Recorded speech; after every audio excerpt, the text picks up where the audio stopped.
ಈ ವರ್ಷ ನಿಮ್ಮ ಭಾಗಕ್ಕೂ ಕೂಡ ನಮ್ಮಲ್ಲಿ ನೀವು ಸುಮಾರು 11,000 ಜನ ಏನೋ ರೈತರು ಇರಬೇಕು ಅಂತ ಕಾಣಿಸುತ್ತೆ. ಈ ಭಾಗದಿಂದ ನಮ್ಮಲ್ಲಿ ಸುಮಾರು 1,27,000 ಜನ ಹಾಲು ಉತ್ಪಾದಕರಿದ್ದಾರೆ. 18 ಲಕ್ಷ ಲೀಟರ್ ಹಾಲನ್ನು ನಾವು ಪ್ರತಿನಿತ್ಯ ಶೇಖರಣೆಯನ್ನ ಮಾಡ್ತಾ ಇದ್ದೇವೆ.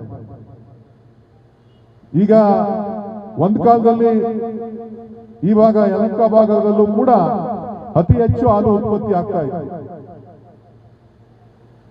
ಈಗ ನಗರ ಬೆಳೆದ್ಬಿಟ್ಟಿದೆ, ಮನೆಗಳಾಗೋಗಿದೆ, ಲೇಔಟ್ಗಳಾಗೋಗಿದೆ, ಕೈಗಾರಿಕೆಗಳು ಬಂದ್ಬಿಟ್ಟಿದೆ. ಹಾಗಾಗಿ ಉತ್ಪಾದಕರ ಸಂಖ್ಯೆ ದಿನದಿಂದ ದಿನಕ್ಕೆ ಕಡಿಮೆ ಆಗ್ತಾ ಇದೆ. ಯಾಕಂದ್ರೆ ಜಮೀನುಗಳು ಬೇರೆ ಬೇರೆ ಉದ್ದೇಶಕ್ಕೆ ಬಳಕೆ ಮಾಡ್ತಕ್ಕಂಥದ್ದು ಆಗಿದೆ. ಆದ್ರೆ ಇವತ್ತು ನೀವು ರೈತರಾಗಿ ಕೆಲವರು 5 ಗುಂಟೆ ಜಮೀನಲ್ಲಿ ಮಾಡ್ತಾ ಇದ್ದಾರೆ, ಕೆಲವರು 10 ಗುಂಟೆ ಜಮೀನಿದ್ರು ಕೂಡ ಮಾಡ್ತಾ ಇದ್ದಾರೆ, ಕೆಲವರು ಸೈಟ್ ಇದ್ರು ಕೂಡ ಸೈಟಲ್ಲಿ ಹಸು ಕಟ್ಕೊಂಡು ಮಾಡ್ತಾ ಇದ್ದಾರೆ. ನಿಮಗೆಲ್ಲ ಏನಾದ್ರೂ ಒಂದು ನ್ಯಾಯ ಕೊಡ್ಲೇಬೇಕು ಅಂತಕ್ಕಂಥ ಗುರಿಯನ್ನ ಇಟ್ಕೊಂಡು ನಮ್ಮ ಬೆಂಗಳೂರು ಹಾಲು ಒಕ್ಕೂಟ ನಾವೆಲ್ಲರೂ ಕೂಡ ನಿರ್ದೇಶಕರಾಗಿ ಮುಂದಿನ ತಿಂಗಳಿಗೆ 1 ವರ್ಷ ಆಗುತ್ತೆ. 1 ವರ್ಷದಿಂದ ನಿರಂತರವಾಗಿ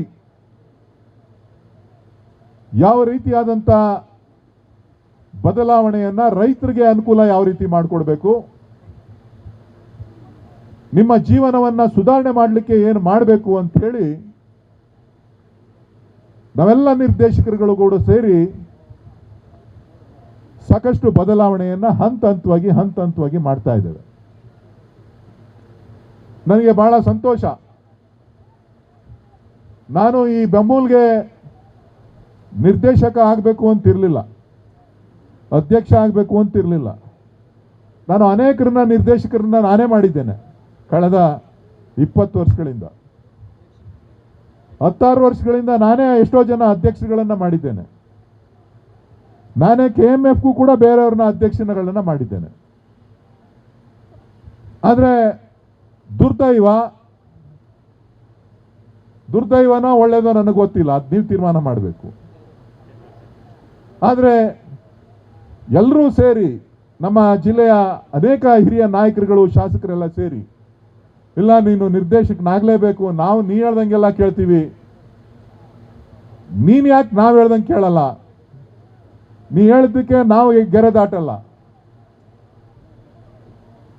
ನಾವು ಹೇಳ್ದಂಗೆ ನೀನು ಕೇಳಬೇಕು ಅಂಥೇಳಿ ಮಧ್ಯರಾತ್ರಿ 2 ಗಂಟೆಗೆ ನನ್ನನ್ನ ಮತ್ತು ಸನ್ಮಾನ್ಯ DK ಶಿವಕುಮಾರ್ ಅವರನ್ನ ಮನವೊಲಿಸುವಂತ ಕೆಲಸ ಮಾಡಿ ಮಾರನೆಗೆ ನಾನು ಅಪ್ಲಿಕೇಶನ್ ಹಾಕಬೇಕಾದಂತ ಅನಿವಾರ್ಯ ಪರಿಸ್ಥಿತಿ ಬಂತು. ನಾನು ಅಧಿಕಾರಕ್ಕೋಸ್ಕರ ಅಲ್ಲ, ನನಗೇನೋ ಲೋಕಸಭೆಯಲ್ಲಿ 3 ಬಾರಿ ನನ್ನ ಕ್ಷೇತ್ರದ ಜನ ನನಗೆ ಆಶೀರ್ವಾದ ಮಾಡಿದ್ದಾರೆ, ನನಗೆ ತೃಪ್ತಿ ಇದೆ. ನನಗೆ ಕೆಲಸ ಮಾಡಿದ್ರ ಬಗ್ಗೆನೂ ತೃಪ್ತಿ ಇದೆ, ನನ್ನನ್ನು ಜನ ಆಶೀರ್ವಾದ ಮಾಡಿ ಕಳಿಸಿದ್ರ ಬಗ್ಗೆನೂ ತೃಪ್ತಿ ಇದೆ. ಎಲ್ಲ ನಾನೇ ಗೆಲ್ಲಬೇಕು ಅಂತಕ್ಕಂಥದ್ದೇನಿಲ್ಲ. ಬದಲಾವಣೆಯ ನೋಟ ಮಾಡಲೇಬೇಕಾಗ್ತದೆ, ಅದು ಪ್ರಕೃತಿಯ ನಿಯಮ. ಆ ನಿಯಮಕ್ಕೆ ನಾನು ಬದ್ಧನಾಗಿದ್ದೇನೆ. ಸೊ ವ್ಯತ್ಯಾಸಗಳು ಗೊತ್ತಾಗದೇ ಆಗ, ವ್ಯತ್ಯಾಸಗಳು ಒಂದೇ ತರ ಇದ್ರೆ ವ್ಯತ್ಯಾಸಗಳು ಗೊತ್ತಾಗೋದಿಲ್ಲ.